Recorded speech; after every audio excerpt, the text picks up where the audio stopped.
ты это делаешь? Костер, бляха. Куда? Ты же на камеру снимаешь. Где? Где он на камеру? Где он на камеру? Вон на колонке.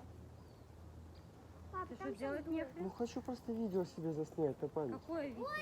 Ты костер разжигаешь, ты вообще больной? Так здесь можно, это же для костра место. Нельзя здесь. Здесь Это просто люди делают. 3 метра, блин. Ты где-то выложишь все, блин. Тебе Да не штраф. гони ерунды. Хорошо, пускай, блин. Но Пускай. не надо нас снимать. Блин. Так хотя бы не говори. Ты меня слышишь? Да.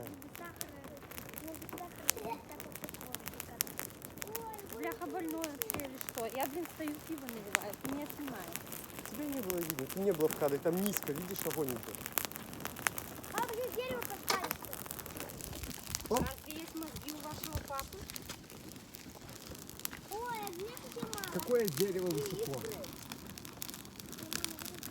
вот и весь полетели, как будто муж. Ну, это называется бжинчики, блин. Смотрите, надо мной дождь от Не него. орите вы, блин. Все. Давай уберем, чтобы... Все. И это все. Я хочу запах дыма. Все попали. Где дым? Это сколько огня было и Ой, Зачем хлеб?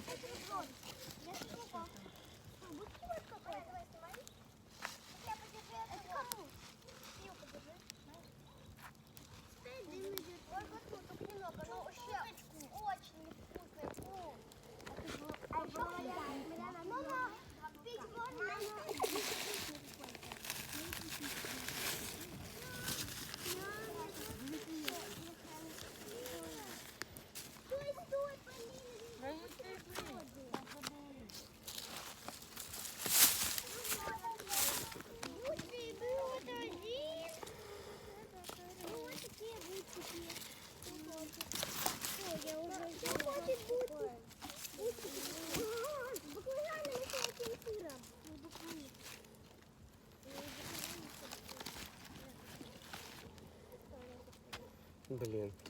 Надеюсь, она сейчас прожжется. Раз столько много кидать, я это уже Да, я рассчитывал, что там снизу угли, они воспламенятся, но я ошибся. Я же Они прогоревшие. масло чуть-чуть влил. И что? Ну, я думал, что оно... Вот оно тлеет. Дым, видишь? Ну и хорошо. Оно вытлеет вместе с газетой, но дрова в это время должны обогреться. Там внизу сильно толстые бревна. Толстые надо было сверху. Можешь убрать свою камеру, Бля? Конечно.